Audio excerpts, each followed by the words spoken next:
Yo, what is up guys? It's Pedro here, and in today's video I will be reacting to the report that the Washington Commanders are possibly interested in signing Zach Ertz to reunite him with his former teammate Carson Wentz. We'll talk about that, how much money it would take for the Washington Commanders to be able to sign him, would he fit in in Washington, and do I like the move? And then we'll also go over a few other free agents that Washington could be interested in. So if you guys are new, make sure to subscribe for Washington and NFL content. I'm on the road to 7,500 subscribers, so please help me get there. Also hit that like button and turn on those notifications so you never miss a video. There's going to be a lot of free agent videos pretty soon. And then also follow my Twitter, link in the description. Now let's get right into the video. So we are less than 1 day away from the legal tampering period, which will begin, I believe, Monday at 12 p.m. So that's when, deals start to happen. Like, they aren't officially signed until Wednesday, but you really hear about the terms and what teams certain players will go to starting on Monday. So a lot of things will start to happen on Monday, especially with the bigger name guys. So I don't think Washington is going to be super active. I think they're going to try to re-sign some of their own guys first, but I think they still will be interested in signing some other guys as well. And, Zach Ertz could be one of those guys. They're at about $12 million in cap space when they officially cut or release Landon Collins. That hasn't happened yet, but once it does, they'll be at about $12 million in cap space. And a report came out yesterday or 2 days ago from Johnny, who is a beat reporter for the Arizona Cardinals, which is the team that Zach Ertz was on this past season. He says it would be in the Cardinals' best interest to lock in a deal with impending free agent Zach Ertz soon.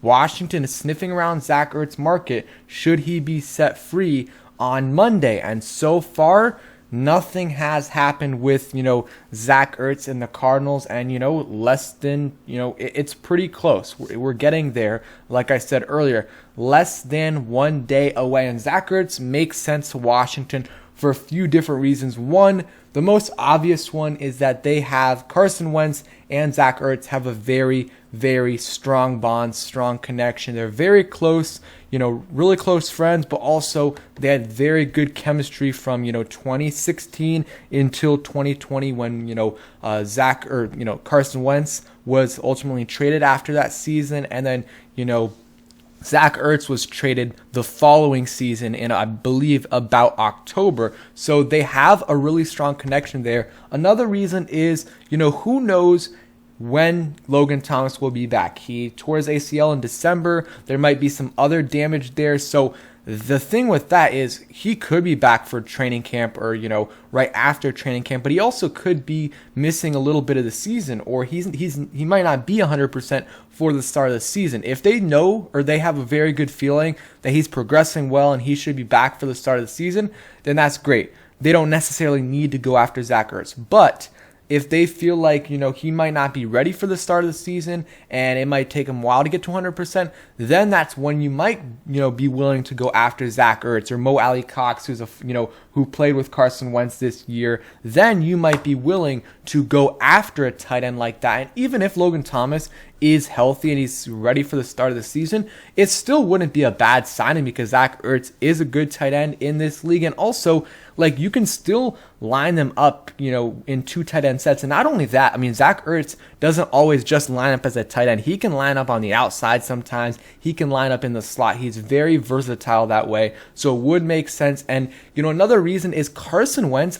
There was a stat that Ben Stanek put on his podcast, so make sure you guys check it out, Stanek Room Only Podcast. He said that, Carson Wentz, I believe it was since he came into the league, he's second in the NFL in terms of, how many of his passes go to tight ends. I believe it's 36%, just behind Lamar Jackson. So he really, really likes to feed his tight ends. And I love Logan Thomas, but if you can add Logan Thomas, Zach Ertz, and you have John Bates in that room, that's a really, really good trio right there, because Zach Ertz isn't a great blocker, so there's still going to be a lot of use for John Bates. It's not like he's just going to be thrown out of the, situation there. He's still going to be able to play. You're still going to need him for blocking situations and some pass catching situations as well, because Zach Ertz, you can use him not only as a tight end but just as an offensive weapon in general. He's versatile that way. Let's look at his stats real quick before we get into how much it would cost. So this past season, he started off pretty slow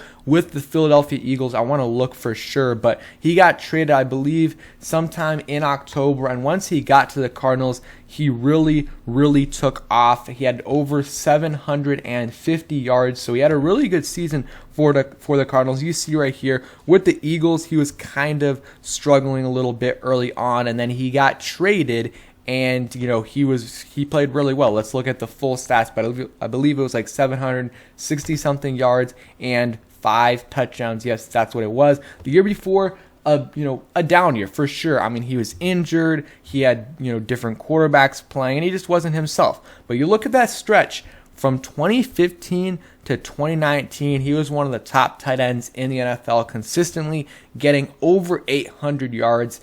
And, him and Carson Wentz have a very good connection, and it would just make Carson Wentz much more comfortable if you can add someone like Zach Ertz, and the offense would look pretty nice. I mean, you wouldn't have much money to go out and get a big name receiver. You definitely wouldn't have enough money to do that, but you can still draft a guy in the first or second round. You can still do that and add a weapon, and the offense would look pretty good with, pretty much the same offensive line, but maybe Wes Schweitzer starts there at right guard, and then you have Gibson and hopefully McKissick as your running backs, and then you have Terry, Curtis, and that receiver that you hopefully draft, and then you have Logan Thomas, Zach Ertz, and John Bates as your tight ends. I mean, that's a pretty good offense if Carson Wentz can play solid for us. So I do think it makes sense. The question is, how much money will it take? Because the tight end market this year isn't super strong. You have Zach Ertz there. I think the number one ranked one is Rob Gronkowski, who's up there in age, who knows if he even wants to play. I think he's talked about,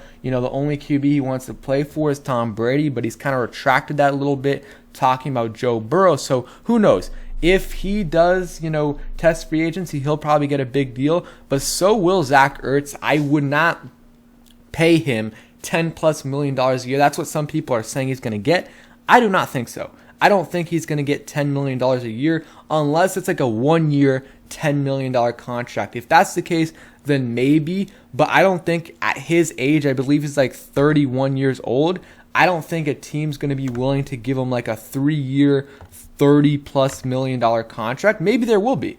Maybe there will be a team that is willing to do that. He's 31, and he's, he's 31, so I feel like there's not going to be that many teams willing to give him like a 3-year, $35 million deal or a 4-year, $40+ million contract just because, he's getting up there in age, and, his play has been it's tailed off a little bit. I mean, he's still pretty good, over 760 yards, but not to the level he was in 2018, 2019. So that is something to consider, and I would not pay him $10 million, for sure would not. But I would be willing to give him like $7 million on a 1-year deal or maybe a 2-year deal for sure. I would at 100% be willing to do that because you make your quarterback comfortable, you add another offensive weapon, an insurance policy if Logan Thomas isn't able to play, or even if he is able to play, just in case he gets hurt. So I definitely think it would be a good scenario, good thing to do if you can get him for cheap. $7 million or under, I'm fine for, but anything more than that, especially with our cap situation, isn't really ideal. And yes, there's a way to manipulate the cap, but not too much at this point when your quarterback's taking $28 million. The only way you can really significantly change your cap number is if we restructure this deal by Carson Wentz. The other deals will, make some room. I think extending Eric Flowers will give us some room. There's some other deals as well that can, give us a few million each. But, Carson Wentz, if we restructured that deal, that could be like $10-15 million in cap space that we create. So that's kind of it on Zach Ertz. Some other guys that, Ben Standing, named. I'm not going to go through the whole story. If you guys want to go and check it out, go ahead and check it out on The Athletic. A great story right here going through some free agent targets for them. But this is specifically the linebacker position. So he mentioned Anthony Walker as a good value play. Not necessarily that they're going to be interested in him, but he would be a good value play. Alexander Johnson's another one. I talked about him in my video yesterday, giving 5 free agent targets that I think the Washington Commanders should, pursue. Make sure you guys check that out. And then 2 other guys that I think that Washington is going to very is definitely going to be interested in is AJ Klein and Jermaine Carter. Both of them are linebackers. I think Jermaine Carter was on the Panthers this past season. I'm not sure totally, but I think he was. And then AJ Klein was on the Panthers before, and then the last couple years he's been on the Bills. He's a solid player. Like AJ Klein as a veteran middle linebacker on like a 1-year, 2-year deal, I would be totally fine with. I know people are going to complain about it because he's from Carolina, but he would be fine for me. I'm not so sure on Jermaine Carter. I haven't really done much research on him, but AJ Klein would be a solid signing for us and would still, have the possibility of us drafting a linebacker in the first, even though I wouldn't want that.